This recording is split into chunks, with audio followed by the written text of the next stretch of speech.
देश की राजधानी दिल्ली में नई दिल्ली रेलवे स्टेशन पर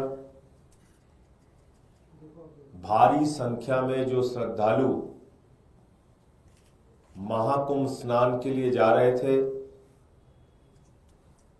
अपने अपने घरों के लिए भी जा रहे थे, कल रेलवे प्रशासन की बदइंतजामी के कारण, रेलवे प्रशासन की निष्क्रियता के कारण एक बड़ा हादसा नई दिल्ली रेलवे प्लेटफॉर्म पे हुआ और जिसमें कितने लोग मारे गए उसका कोई सही आंकड़ा अभी तक सामने नहीं आया है। कोई कह रहा है 15, कोई कह रहा है 18। जो चश्मदीद है, जो वहां मौजूद थे घटना के वक्त, उनमें से कई लोगों का कहना है कि यह संख्या बहुत ज्यादा है। लेकिन हर बार हमने देखा कि जब भी सरकार की निष्क्रियता के कारण, सरकार की खामियों के कारण, उनकी लापरवाही के कारण कोई घटना होती है तो पहला काम किया जाता है लीपापोती का। जिन लोगों की जान चली गई उनके प्रति कोई संवेदना नहीं है। जो लोग घायल हो गए उनके प्रति कोई संवेदना नहीं है। रिपोर्टर्स के मोबाइल तोड़ो, उनको असलियत कैद न करने दो अपने कैमरे में। सरकार की तरफ से पहले मना करो कि कुछ हुआ ही नहीं है, अफवाह है, झूठ है, गलत है जो कुछ भी चलाया जा रहा है। फिर मजबूरी में जब मरने वालों की लाशें सामने आ जाती हैं तो मना किया नहीं जा सकता, मजबूरी में स्वीकार किया जाता है, फिर उस पर लीपापोती शुरू की जाती है। सबसे बड़ा सवाल है कि ये कब तक चलेगा इस देश के अंदर।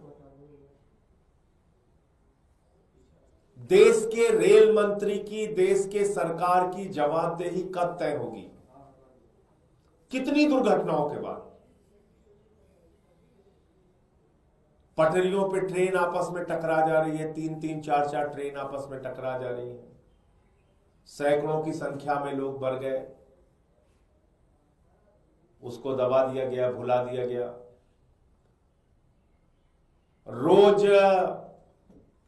ट्रेन एक्सीडेंट हो रहे हैं, उसको दबा दिया गया, भुला दिया गया। कल जो वीडियो आया है वो बहुत हैरान करने वाला है।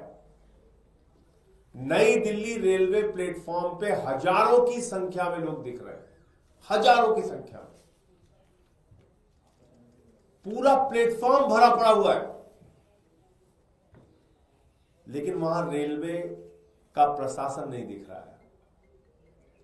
उस भीड़ को कैसे व्यवस्थित किया जाए, कैसे नियंत्रित किया जाए, कैसे लाइनों में किया जाए, इसके लिए कोई रेलवे प्रशासन नहीं दिख रहा है। भगदड़ हो गई, लोगों की जान चली गई। रेल मंत्री जी इनकार कर रहे हैं पूरी घटना से, कुछ नहीं हुआ।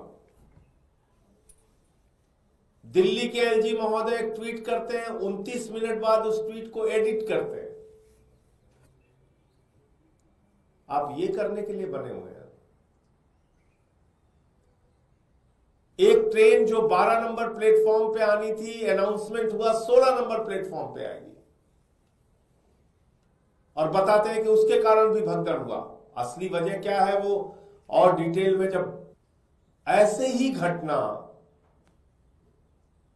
उत्तर प्रदेश में महाकुंभ के दौरान रेलवे स्टेशन पे हो चुकी है, प्लेटफॉर्म को बदलने के अनाउंसमेंट की वजह से, तो क्या रेलवे प्रशासन को यह समझ नहीं थी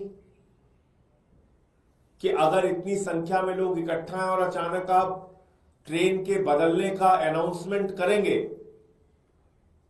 तो उससे भगदड़ की स्थिति पैदा होगी, और जो कि हुआ। और इतनी बड़ी घटना के बाद उसको इनकार करने पे सब लगे हुए हैं। तो इसलिए कई बार ऐसा लगता है कि क्या मरना हम लोगों की नियति बन गई है।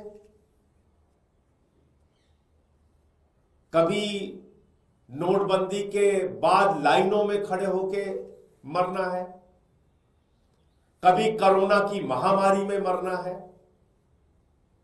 कभी महाकुंभ में मरना है, कभी ट्रेन के एक्सीडेंट में मरना है, कभी रोड के एक्सीडेंट में मरना है, कभी रोजगार मांगने पे मरना है, तो कभी फसल का दाम मांगने पे मरना है, कभी फ्लाईओवर के टूटने पे मरना है, कभी पुल के टूटने पे मरना है। ऐसा लगता है मरना हमारी नियति बन गई है और कोई फर्क नहीं पड़ता सरकार को। संवेदनहीनता की पराकाष्ठा है, कोई फर्क नहीं पड़ता सरकार को। इतनी बड़ी बड़ी घटनाओं पे ऐसे बयान दिए जाते हैं, शर्म आएगी आपको। महाकुंभ में इतने लोग मर गए, कहा जाता है साहब वो तो मोक्ष को प्राप्ति हो गए। तो मोक्ष की प्राप्ति उन लोगों को दीजिए जो उस बद इंतजामी के लिए जिम्मेदार है, उनको भी बोलिए आप मोक्ष प्राप्त कीजिए। ये आपके घाव पे नमक छिड़कने की प्रवृत्ति सरकार की कब तक चलती रहेगी। ये बड़ी बड़ी घटनाओं पे लीपापोती करके अपने गुनाहों को दबाने की कोशिश कब तक चलती रहेगी। जहां पे लाशें रखी गई हैं वहां पुलिस के जवान खड़े करके मरे हुए लोगों की सुरक्षा करके क्या दिखाना चाहते हैं, संख्या को छिपा के आप क्या बताना चाहते हैं कि आपको अपनी गलतियों से सीखना नहीं है, आपको घाव पे नमक छिड़कना है। इसलिए मैं आम आदमी पार्टी की ओर से, अपनी ओर से, जो लोग इस घटना में मारे गए हैं उनके प्रति अपनी गहरी संवेदना व्यक्त करता हूं। ईश्वर से प्रार्थना करता हूं कि उनके परिवारजनों को यह अपार कष्ट सहन करने की प्रभु शक्ति दे, उनकी पुण्य आत्मा को अपने चरणों में स्थान दे।